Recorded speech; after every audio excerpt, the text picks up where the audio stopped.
Fala galera, voltando aqui. E aí?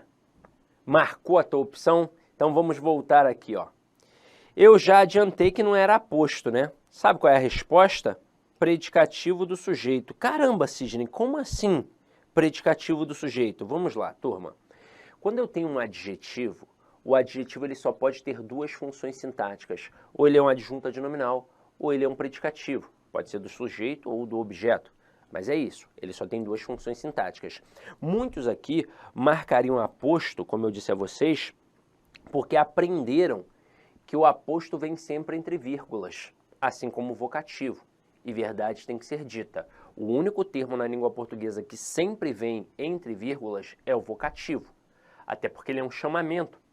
Ele é isolado de fato. Quando você pega os termos da oração para estudar, você vê que tem os termos integrantes, os termos... Aliás, você tem os termos essenciais, os termos integrantes e os termos acessórios, e o vocativo nem faz parte dos termos da oração. Ele vem por fora como se fosse uma observação. E por quê? Porque, na verdade, ele nem faz parte do plano sintático. Ele faz parte do plano da oralidade, do plano discursivo, e aí, como não tinha muita coisa para fazer com ele, a gente deixou ali como uma função sintática. Mas ele é o único termo que vem isolado. Detalhe, você nem precisa estudar para concurso para saber isso. Você possui uma gramática internalizada que entende que o vocativo deve ser isolado. Troca ideia com uma pessoa da tua família ou com algum amigo teu que tem estudado pouco, né? Pouca escolaridade, estudou no máximo até a 4ª série. Troca uma ideia com ele. Você vai ver que no WhatsApp ele vai mandar o teu nome, ó, Sidney, e aí manda a mensagem. Só na segunda mensagem ele escreve o que quer dizer, porque ele percebe que aquele vocábulo ali tem que ser isolado. Você faz diferente. Você coloca Sidney, vírgula, e já coloca o texto.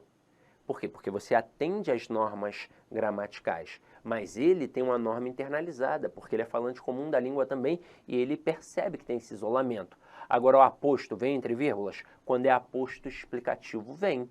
Mas eu tenho outros tipos de aposto. Eu tenho o resumitivo, eu tenho o distributivo, eu tenho o nominativo e eles não vêm entre vírgulas.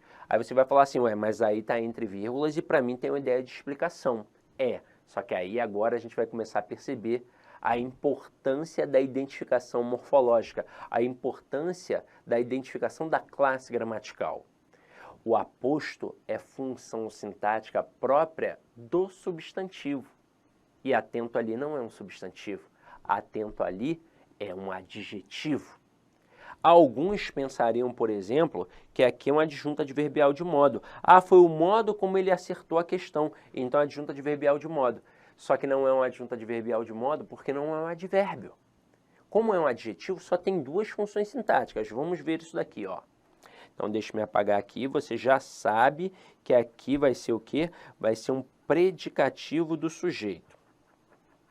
Mas vamos entender a dinâmica primeiro, tá? Então, vamos lá. Vou colocar aqui embaixo para ficar melhor. Quando eu tenho um adjetivo, ele tem apenas duas funções sintáticas. Ou é um adjunto adnominal, ou ele é um predicativo. Aí, quando você pega a gramática para estudar, às vezes ela é complexa. E é para isso que serve o professor. Quando você pega uma gramática para estudar, a gramática realmente pede para você olhar a característica desse adjetivo. Só que ela diz assim, ó, se for uma característica permanente, vai ser um adjunto adnominal. Se for uma característica não permanente, vai ser um predicativo. Aí eu te pergunto, aquele aluno ali é atento sempre ou é atento de vez em quando? Aí você vai dizer assim, ó, sei lá, não faço a mínima ideia. E aí nós precisamos entender a estrutura para ficar melhor. Quando você pensa no adjunto, não é aquilo que está junto do nome, então é uma estrutura interna. E o predicativo vai ser uma estrutura externa. Onde nós vamos confundir esses camaradas? Em dois lugares. Eu não tenho o predicativo do sujeito e o predicativo do objeto, então eu vou confundir o adjetivo entre adjunto adnominal e predicativo dentro de duas funções sintáticas, sujeito e objeto, seja ele direto ou indireto. Então você vai pensar assim, Tem adjetivo? Tem na frase. Identifiquei que é um adjetivo. Está dentro do sujeito? Tá. Então significa que está junto do nome. E aí vai ser um adjunto adnominal. Se está fora do sujeito, fazendo referência ao sujeito, vai ser um predicativo do sujeito. Agora, se esse adjetivo está dentro do objeto, é um adjunto adnominal. Mas se estiver fora do objeto, fazendo referência ao objeto, aí vai ser um predicativo do objeto. E aí vamos lá. Olha o que a gente tem aqui. Vamos fazer uma análise. Como é que eu analiso sintaticamente? A partir do verbo. Aí eu vou e pergunto a ele quem é o sujeito. Há duas formas. Eu pergunto quem ou o que, porque o sujeito pode ser uma pessoa ou uma coisa. Não se desespere nesse momento. Eu sei que você está pensando assim, poxa, mas a gente já está vendo alguma coisa de análise sintática? Você já viu isso na escola. Você pode até não ter aprendido ou ter esquecido, mas tudo que a gente vai ver aqui, você já viu na escola, porque você estudou durante 9 anos no ensino fundamental e 3 anos no ensino médio. Então você ficou pelo menos 12 anos estudando língua portuguesa. Isso sem contar se você fez um pré-técnico, um pré-militar, um pré-vestibular ou até mesmo um outro preparatório. Então, no mínimo, você estudou durante 12 anos. Tudo que eu estou falando aqui você já viu na vida. Pode não ter entendido ou ter esquecido, mas que já viu, já viu. Então eu falo aqui, oração subordinada substantiva, subjetiva.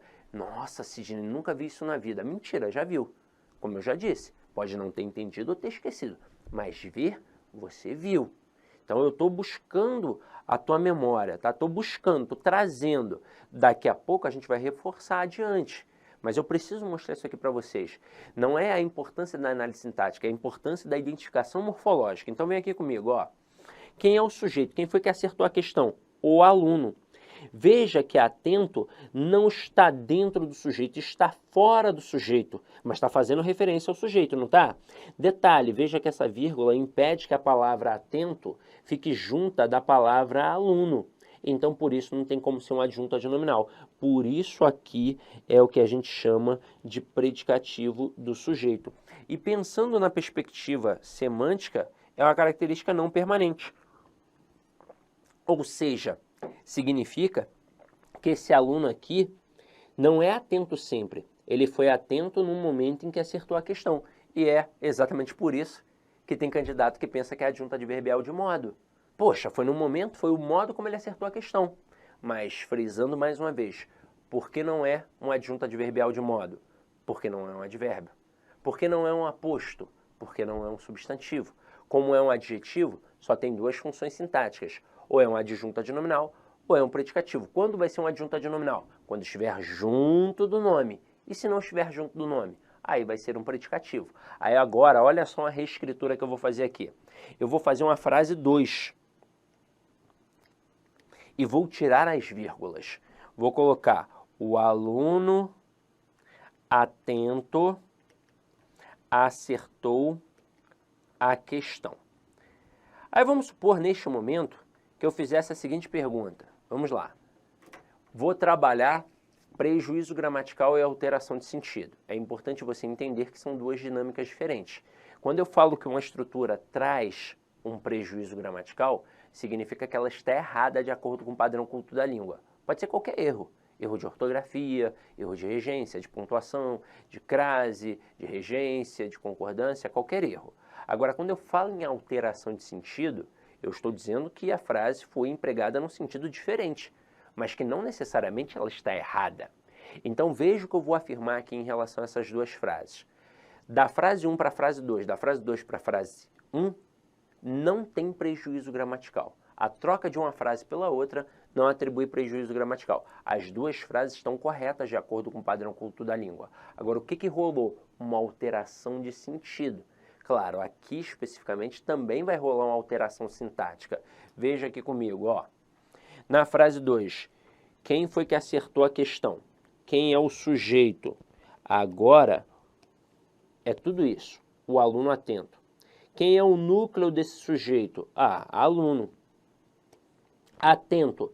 Tá dentro do sujeito? Tá. Tá junto do nome? Tá. Então, é o que a gente chama de adjunto adnominal. Então, ó, o núcleo do sujeito sempre é substantivo, tá vendo aí, ó? Agora, atento aqui, como está dentro do sujeito e junto do nome é adjunto adnominal. E o que isso significa? Que agora é uma característica permanente. que esse aluno aqui não foi atento só quando acertou a questão, ele é atento sempre. Ele é atento quando joga bola, quando vê TV, quando namora, quando come, por aí vai. Então tá vendo a riqueza da identificação morfológica?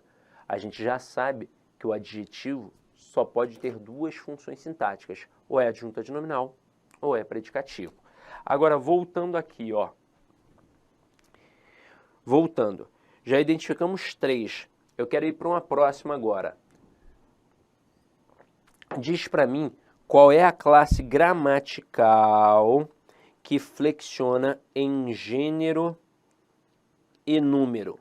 Quando eu falo em gênero, eu falo em masculino e feminino. Quando eu falo em número, eu falo em singular e plural. Aí você aí já chutou corretamente, provavelmente você já falou artigo. E agora chegamos a um outro camaradinha mega importante. E por que mega importante? Porque ele é negligenciado até em algumas gramáticas para concursos públicos. Tem gramática para concurso público que tem meia página de artigo, mas você vai para o Celso Cunha, por exemplo, tem 42 páginas só de artigo. Mas eu também não preciso estudar tudo que tem nas 42 páginas do Celso Cunha. Basta eu entender a essência do artigo. Primeiro, o artigo sempre vem para acompanhar um substantivo. Sempre. Só que ele tem uma função semântica. Nós temos o artigo definido e o artigo indefinido. O artigo definido, estruturalmente falando, o, a, os, as. Semanticamente falando, ele serve para mostrar um elemento conhecido no universo do texto. Vai falar de pessoa ou coisa conhecida no universo do texto. Já o artigo indefinido, estruturalmente falando, uma, uns, umas, semanticamente falando, vai servir para mostrar um elemento desconhecido no universo do texto. Então vamos anotar isso aqui agora rapidinho. Ó. Quando a gente pensa no artigo, nós temos o indefinido e o definido. Como a gente já viu, estruturalmente falando, indefinido, uma, uns, umas. Semanticamente falando, serve para mostrar um elemento desconhecido. Artigo definido, estruturalmente falando, o, a, os, as. Semanticamente falando, serve para mostrar um elemento conhecido no universo do texto. Como é que isso funciona na prática, Sidney? Vamos lá. Imagina que aqui eu tenho uma Maria. E a Maria é minha aluna. Só que a Maria vai entrar agora pela primeira vez no universo do texto. Se ela vai entrar pela primeira vez, ela é conhecida ou desconhecida? Obviamente ela é desconhecida. Então eu vou dizer assim, ó, eu tenho uma aluna que está de blusa branca. Primeira vez, utilizei um artigo indefinido. Agora ela vai entrar pela segunda vez. Se vai entrar pela segunda vez, ela já se tornou o quê? Conhecida. Então eu vou dizer assim, ó, a aluna que está de blusa branca também está de saia preta. E aí, ó, primeira vez artigo indefinido, segunda vez artigo definido. Aí você vai falar assim para mim, mas espera aí, Sidney, eu sempre falo o sol, o mar e a lua. E você há de concordar comigo que são elementos conhecidos universalmente. Não há motivo para indefini-los. Aí você vai pensar assim, ah, então eu sempre vou começar uma frase com artigo indefinido? Não, não, não. Sempre não. Vai depender, na verdade, da intencionalidade discursiva. Isso que a gente chama de contexto é definido pelo emissor. Ele é que define, é a intenção do autor e ele tem total domínio Olá, meus do seu... amigos, minhas amigas. Inicialmente eu peço licença a vocês, pois de interromper os seus estudos. Mas essa videoaula é uma videoaula demonstrativa para você conhecer o nosso serviço aqui da Lá Concursos. Nós aqui da Lá Concursos, nós estamos montando o melhor curso para a Universidade Federal de Pernambuco, especialmente para 2 cargos específicos, para o cargo assistente em administração e para o cargo técnico em administração. Qualquer um desses cargos, o nosso curso completo, ponta a ponta digital, super competitivo, 100% gravado em AD, em estúdio profissional, por apenas R$ 119,90. Quer se matricular? Quer assistir o restante dessa videoaula? Quer o PDF e quer muito mais aulas? Clique aqui embaixo, você vai ser direcionado diretamente para o nosso site e vem estudar com a gente aqui na LAC, que você não vai se arrepender. Bacana? Forte abraço, fique com Deus, tchau, tchau.